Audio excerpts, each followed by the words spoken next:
John, a 32-year-old man, always laughed at local legends. He grew up in West Virginia, where everyone had a story about something strange they had seen in the woods. But John always thought these stories were just for entertainment on Friday nights around the campfire. Until that night when everything changed. That night was supposed to be just a short walk to clear his mind. He had fought with his fiancée and needed some time to think. He grabbed his backpack and flashlight and decided to follow a path he knew well. One of those trails that led deep into the forest, making him feel completely isolated from the rest of the world. The moon was almost full, its light slightly illuminating the path.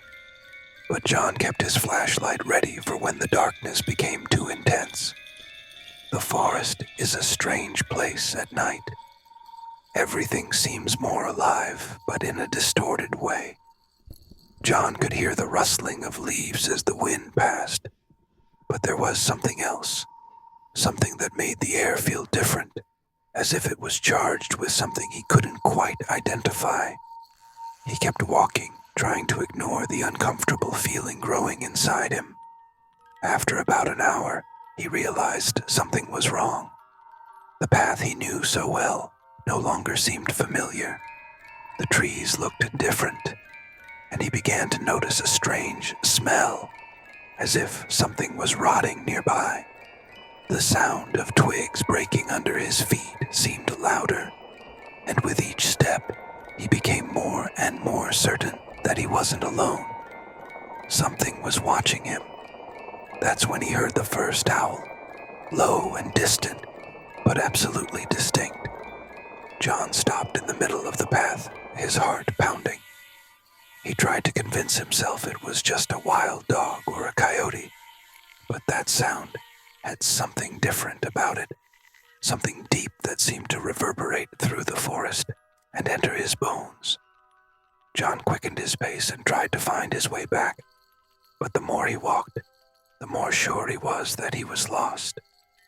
The moon was now shining in all its glory, and the weak light from his flashlight seemed almost irrelevant against that silver glow filtering through the tree canopies. That's when he saw something moving in the shadows. A tall, slender figure, but with a shape that froze his soul. It was a werewolf. I know it sounds crazy, but there was no other explanation. He could see the creature's form, its eyes reflecting the moonlight, and the way it moved was unnatural.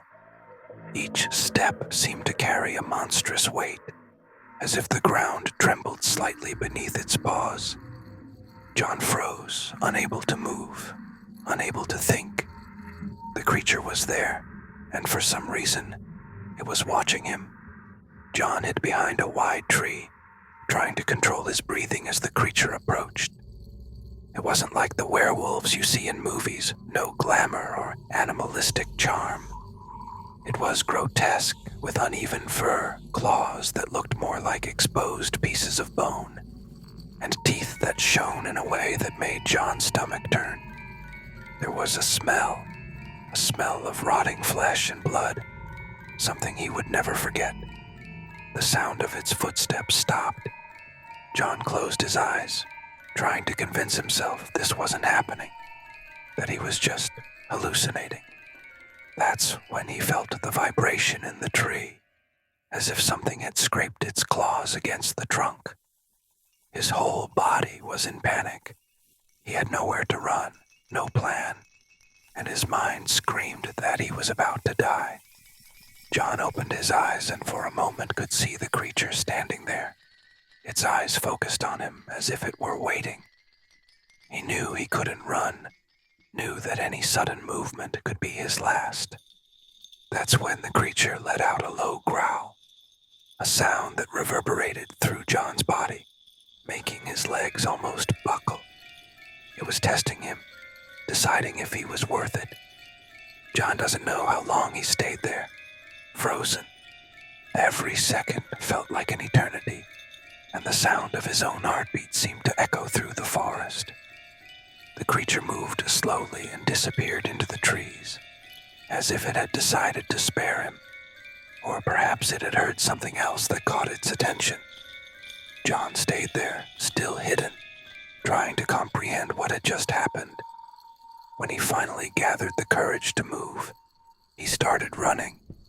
It didn't matter which direction, he just wanted to get out of there. Every sound, every shadow, felt like the creature coming back to finish what it had started. He ran until his legs burned, until he felt like he couldn't breathe. And then, as if by a miracle, he found the road. The streetlights had never looked so comforting. He doesn't know how he made it home. His mind was in shock, and everything felt like a blur. When he finally entered, he locked all the doors and windows and sat on the living room floor, trying to convince himself that it had all been real. He could still smell that creature, could still hear the growl, and the worst part was that every time he closed his eyes, he saw those eyes watching him, waiting. This was just at the beginning. John knew it was still out there, and somehow he knew this wasn't over. The forest holds secrets we should never try to uncover. And now, every full moon, John can't help but look toward the woods and wonder when it will come back. The days that followed that night were a confusing mix of fear, exhaustion, and growing paranoia. John couldn't shake the sound of the howl and the putrid smell of that creature from his mind. There was something about it that seemed more than just an animal. It felt as if there was a dark intelligence, a purpose he couldn't comprehend. At night he would wake up startled, convinced he had heard footsteps outside his window. Each time his heart would race as he held his breath, waiting for the sounds to fade away. John decided he needed answers. If there was something lurking in that forest, he needed to understand what it was and, more importantly, how to keep it away from him. That's when he began searching for information online, diving into forums and subreddits dedicated to the supernatural. He knew many of these people were just messing around or exaggerating their stories, but a few seemed genuine, and the descriptions aligned eerily with what he had witnessed. One user in particular caught his attention. He spoke of a creature that hunted in the Appalachian Mountains, detailing things that were painfully familiar. The stench of rotting flesh, glowing eyes in the dark, and the unsettling feeling of being watched like prey. John reached out to him, hoping he could provide some insight that would make sense. His reply was straightforward and chilling. "There's no escape. You've been marked." Those words sent a shiver down John's spine. Marked? He couldn't understand what that meant, but he knew it was bad. He began to notice strange things around his house. Large footprints in the garden, much bigger than any dog could make. Windows which he was sure he had closed were found open in the morning, as if something had tried to get in. He wanted to believe it was just his imagination, but everything felt so real, so tangible. One night, a few days later, John was trying to sleep when he heard a loud noise coming from the backyard. It sounded like something had knocked over one of the metal trash cans. His heart raced, and for a moment, he thought about hiding, simply pretending nothing had happened. But part of him knew he needed to confront whatever it was. If it was the creature, he had to see it with his own eyes. He grabbed the flashlight that was beside his bed and made his way to the back door. The light trembled in his hand as he slowly opened the door. The cold night air enveloped him, and a chill ran down his spine. He looked around, illuminating every corner of the yard. The trash can was toppled over, its contents scattered across the ground, but there was no sign of any animal. At least, not at first glance. Then he noticed the footprints in the dirt. They were large, with deep claw marks leading toward the trees at the edge of the yard. His instinct screamed at him to go back inside, lock the door, and never come out again. But something compelled him to follow to understand what was happening. He walked toward the forest edge, the beams from the flashlight wavering as he tried to trace the prints. The familiar stench, that fetid smell of rotting flesh, hit his nostrils, and his stomach churned. He knew he was getting close. His eyes strained to pierce the darkness between the trees, but all he could see were shadows and more shadows. Then he heard it, a low growl, almost like a warning coming from somewhere ahead of him. His breath caught in his throat, and he felt his entire body go into panic mode again. The flashlight beam found something between the trees, a pair of eyes glowing in the dark, watching him. He knew what it was before he even saw the shape. It was the creature, the werewolf, and it was right there, just a few meters away from him. John couldn't move. It was as if his body had been frozen by terror, his muscles incapable of responding to his desperate urge to run. The werewolf took a step forward, partially emerging from the shadows, and he could see its form more clearly. The uneven fur, the sharp claws, the teeth gleaming in the moonlight. But what terrified him most were the eyes. There was something human in them, a conscious cruelty, as if the creature knew exactly what it was doing, as if it was reveling in his fear. If you enjoyed it so far, please hit the subscribe button if you liked the video. Then he heard something that brought him back to reality, a noise coming from inside his house. Something had gotten in. Panic overwhelmed him in a way he had never felt before. He turned and bolted back to the house, his feet barely touching the ground as he raced toward the back door. He didn't look back. All he could think about was getting inside before the creature could catch up. When he finally reached the door, he shoved it open and locked it behind him. His chest was heaving, and he could hear his heart pounding in his ears. The house was silent, but he knew something was there. He crept slowly down the hallway, each step making him hold his breath. That's when he heard it again, a low scratching sound coming from the living room. He edged closer, and the sight that greeted him almost made his legs buckle. There were deep scratches in the wall, as if something had clawed at it with sharp talons.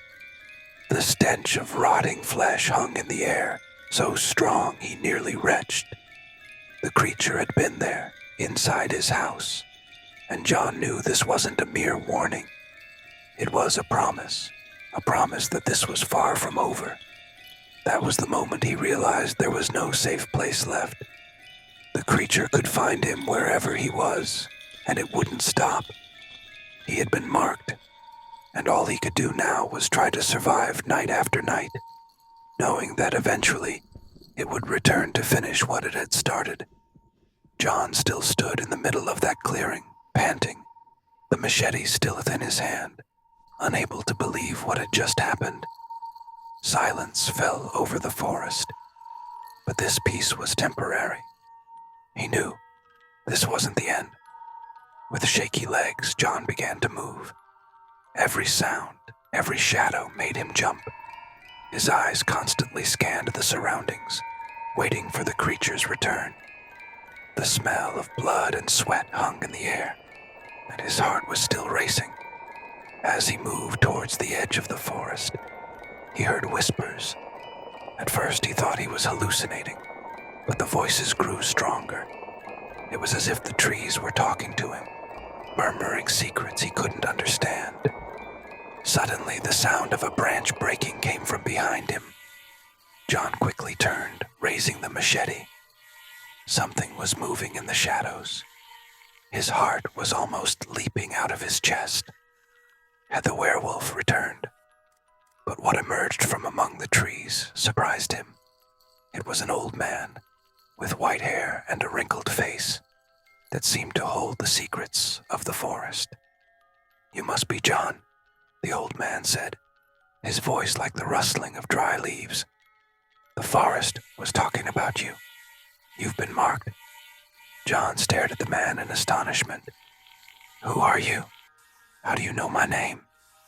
The old man smiled, more of a smirk, really.